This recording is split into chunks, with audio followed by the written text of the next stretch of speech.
Hello student, আশা করি তোমরা ভালো আছো। গোল্ডেন আই ইনস্টিটিউশন চ্যানেলে তোমাদের সবাইকে স্বাগত। আজ আমি তোমাদের ক্লাস 10-এর ইতিহাস বই থেকে ছোট প্রশ্ন উত্তর দিয়েছি। আমার আজকের এই ভিডিওটা যদি ভালো লাগে তাহলে অবশ্যই লাইক শেয়ার করো এবং কোনো নতুন স্টুডেন্ট হলে চ্যানেলটাকে সাবস্ক্রাইব করো। তাহলে চলো পড়ানোতে যাওয়া যাক। মাধ্যমিক ক্লাস 10 ইতিহাস ছোট প্রশ্ন ও উত্তর। স্টুডেন্টস, আগের বছরগুলোতে মাধ্যমিকে যেমন গতানুগতিক ইতিহাস প্রশ্ন আসতো, 2024 সাল থেকে দেখছি সেভাবে আসছে না। অনেক আনকমন প্রশ্ন এসেছে, তাই চেনা ছকের বাইরেও আমি অনেক প্রশ্ন উত্তর দিচ্ছি, সেগুলো ভালোভাবে মুখস্থ করবে। 1 নম্বর প্রশ্ন, কলকাতা বিশ্ববিদ্যালয় প্রতিষ্ঠিত হয়েছিল 1857 খ্রিস্টাব্দে। 2 মেট্রোপলিটন ইনস্টিটিউশনের বর্তমান নাম কি? বিদ্যাসাগর কলেজ। 3 ভারতের প্রথম সাপ্তাহিক সংবাদপত্র কোনটি? হিকির বেঙ্গল গেজেট অথবা হিকিস গেজেট, যে কোনো একটা লিখলেও হবে বা দুটোও লিখতে পারো। 4 1857 গ্রন্থের রচয়িতা হলেন সুরেন্দ্রনাথ সেন। 5 শান্তিনিকেতনে বৃক্ষরোপণ উৎসব পালিত হয় 22শে শ্রাবণ। 6 প্রথম নাট্যচর্চার উদ্ভব হয় কোন দেশে? গ্রিস। 7 মেয়েদের মধ্যে প্রথম MA পাশ করেন চন্দ্রমুখী বসু। খেয়াল করবে MA দিয়েছে না BA দিয়েছে। MA পাশ করেন চন্দ্রমুখী বসু। 8 মেদিনীপুরের লক্ষ্মীবাঈ নামে পরিচিত ছিলেন রানী শিরোমণি। 9 ভারতে সর্বপ্রথম নীল শিল্প গড়ে তোলেন লুই বোনার্ড। 10 কাকে বাংলার মুকুটহীন রাজা বলা হয়? সুরেন্দ্রনাথ বন্দ্যোপাধ্যায়কে। 11 UN রায় অ্যান্ড সন্স ছাপাখানার নামকরণ হয় 1895 খ্রিস্টাব্দে। 12 বিপিনচন্দ্র পালের লেখা আত্মজীবনীর নাম কি? 70 বৎসর। 13 রামকৃষ্ণ মিশন কবে প্রতিষ্ঠিত হয়? 1897 খ্রিস্টাব্দে। 14 বাংলা ভাষায় ছাপা প্রথম বাংলা বই কোনটি? অন্নদামঙ্গল। 15 নম্বর প্রশ্ন, কলকাতা স্কুল বুক সোসাইটি কে প্রতিষ্ঠা করেন? David Hare. 16 কার ধর্ম সমন্বয়ের ভাবনাকে নব্য বৈষ্ণব আন্দোলন বলা হয়? বিজয় কৃষ্ণ গোস্বামী। দেখো, এটা একটু নতুন ধরনের প্রশ্ন। 17 নম্বর, এটাও নতুন ধরনের প্রশ্ন। পাগলপন্থী বিদ্রোহের নেতৃত্বে কারা দিয়েছিলেন? ফকির করিম শাহ এবং তার পুত্র টিপু শাহ বা টিপু পাগলের নেতৃত্বে পাগলপন্থী বিদ্রোহ হয়েছিল। 18 মুন্ডা বিদ্রোহের কোন নেতা নিজেকে আধ্যাত্মিক শক্তির অধিকারী বা ধরতি আবা? এটা এভাবেও আসতে পারে, কে কোন নেতা মুন্ডা বিদ্রোহের কোন নেতা ধরতি আব্বা নামে পরিচিত ছিল, অর্থাৎ পৃথিবীর পিতা। আবার এটার মানেও আসে অনেক সময়, ধরতি আবা মানে কি? এটা হচ্ছে পৃথিবীর পিতা বলে ঘোষণা করেন হচ্ছে বিরসা মুন্ডা। এটা মনে রাখবে, এই প্রশ্নটা ইম্পর্টেন্ট আছে। 19 জীবনের ঝরাপাতা কার লেখা? আত্মজীবনী বা স্মৃতিকথামূলক গ্রন্থ। এটা হচ্ছে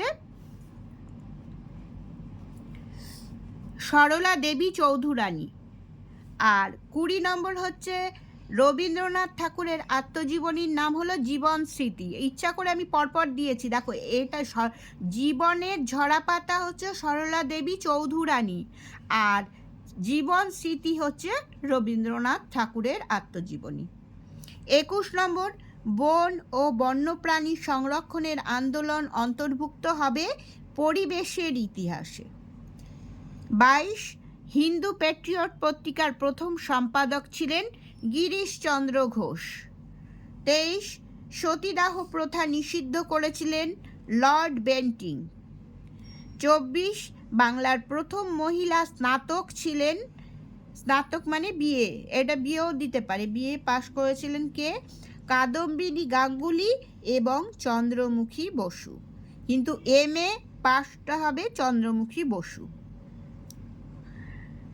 25 কোলদের জন্য যে পৃথক ভূখণ্ড নির্দিষ্ট করে দেওয়া হয় তা হলো দক্ষিণ পশ্চিম সীমান্ত এজেন্সি। এই ভূখণ্ডটার নাম হচ্ছে দক্ষিণ পশ্চিম সীমান্ত এজেন্সি।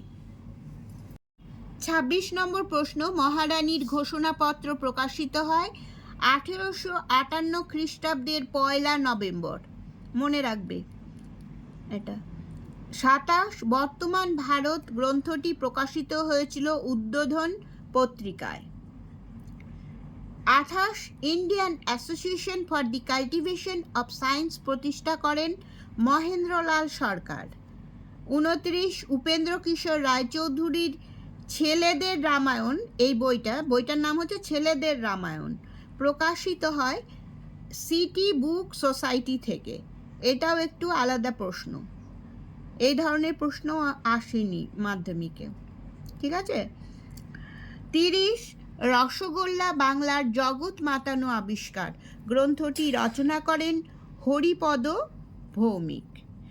এবার এই বইটা এখানে লিখেছে, বা রসগোল্লার অনেক প্রশ্নে আসে রসগোল্লা তৈরি জনককে, তাহলে নবীনচন্দ্র দাস, হ্যাঁ মনে রাখবে এটা। 31 পাবনা কৃষক বিদ্রোহের একজন নেতার নাম লেখো। ঈশানচন্দ্র রায়ও লিখতে পারো বা শম্ভুনাথ পাল লিখতে পারো। ঈশানচন্দ্র রায়টাই বেশি মুখস্থ করবে, কারণ হচ্ছে মুখস্থ মনে রাখার চেষ্টা করবে, কারণ হচ্ছে ঈশানচন্দ্র রায় বিদ্রোহী রাজা নামেও পরিচিত ছিলেন। এবার টেস্ট পেপারে গতবারের অনেক জায়গায় আমি দেখেছি বিদ্রোহী রাজা কে নামে কে পরিচিত ছিলেন, তাহলে পাবনা কৃষক বিদ্রোহের নেতা ঈশানচন্দ্র রায় বিদ্রোহী রাজা নামে পরিচিত ছিলেন, এভাবে তোমাদের লিখতে হবে, ঠিক আছে। তার দুটো প্রশ্নের উত্তর পেয়ে গেলে এখানে। 32 নম্বর প্রশ্ন, সিপাহী বিদ্রোহ প্রথম হয়েছিল 1857 খ্রিস্টাব্দের 26শে ফেব্রুয়ারি। দেখো এই সিপাহী বিদ্রোহের উপর দুটো প্রশ্ন আসতে পারে, একটা হচ্ছে কত খ্রিস্টাব্দে হয়েছিল, তাহলে তো এটাই বলবে 1857 খ্রিস্টাব্দের 26শে ফেব্রুয়ারি। আর অনেক সময় আসছে কোথায় হয়েছিল প্রথম, কোথায় বললে মুর্শিদাবাদের বহরমপুর সেনানিবাসে, এখানেই প্রথম এই তারিখে 26শে ফেব্রুয়ারি এত খ্রিস্টাব্দের এখানেই প্রথম সিপাহী বিদ্রোহ শুরু হয়, ঠিক আছে। দুটোই পড়বে, একটা হচ্ছে সাল আর একটা হচ্ছে জায়গার নাম, মুর্শিদাবাদের বহরমপুর সেনানিবাসে, ঠিক আছে। 33 কেসকোগ্রাফ যন্ত্রটি কে আবিষ্কার করেন? জগদীশচন্দ্র বসু। 34 প্রথম ভারতীয় নির্বাক চলচ্চিত্র হচ্ছে রাজা হরিশ্চন্দ্র। খেয়াল করবে ভারতীয় বলেছে না বাংলার বলেছে, যদি ভারতীয় বলে তাহলে উত্তর হবে রাজা হরিশ্চন্দ্র। 35 ভারতের সর্বপ্রথম কারা এবং কোথায় ছাপাখানা স্থাপন করেন? খুব ইম্পর্টেন্ট প্রশ্ন এটা।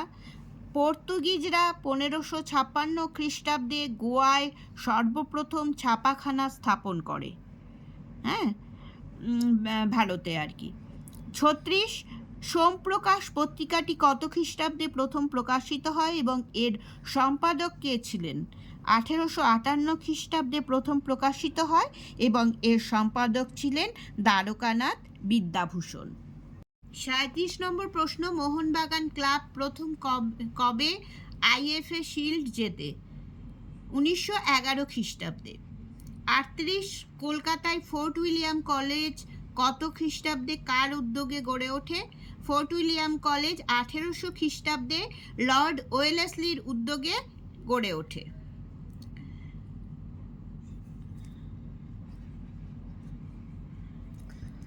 39 নম্বর প্রশ্ন, কলকাতার পটলডাঙ্গা একাডেমির বর্তমান নাম কি? Hair school. 40 ইন্দিরা গান্ধীকে লেখা জওহরলাল নেহেরুর চিঠিগুলি হিন্দিতে অনুবাদ করেন মুন্সি প্রেমচাঁদ। 41 নবান্ন নাটকের রচয়িতাকে? বিজন ভট্টাচার্য। 42 তত্ত্ববোধিনী সভার প্রতিষ্ঠাতা হলেন দেবেন্দ্রনাথ ঠাকুর। 43 কে রংপুর বিদ্রোহের নেতৃত্ব দিয়েছিলেন? ইম্পর্টেন্ট প্রশ্ন, নুরুল উদ্দিন। 44 নীল বিদ্রোহের সূচনা হয় 1859 খ্রিস্টাব্দে। 45 1887 ইন আওয়ার হিস্ট্রি প্রবন্ধ লেখেন অধ্যাপক P.C. যোশী। 46 বিশ্বভারতী বিশ্ববিদ্যালয়ের প্রথম আচার্য ছিলেন জওহরলাল নেহেরু।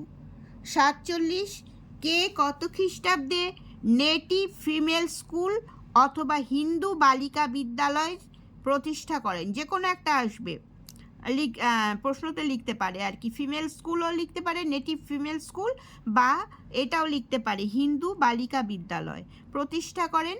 1849 খ্রিস্টাব্দে ড্রিঙ্ক ওয়াটার বিটন বা বেথুন সাহেব হিন্দু বালিকা বিদ্যালয় প্রতিষ্ঠা করেন। এটা মনে রাখবে, এই নামটাও যদি ড্রিঙ্ক ওয়াটার বিটন না মনে থাকে তাহলে বেথুন সাহেব লিখলেও হবে। আর এটা না মনে রাখার কিছু নেই, ড্রিঙ্ক ওয়াটার খাওয়ার জল, এটা এইভাবে মনে রাখতে পারো। ড্রিঙ্ক ওয়াটার বিটন বা বেথুন সাহেব হিন্দু বালিকা বিদ্যালয় প্রতিষ্ঠা করেন।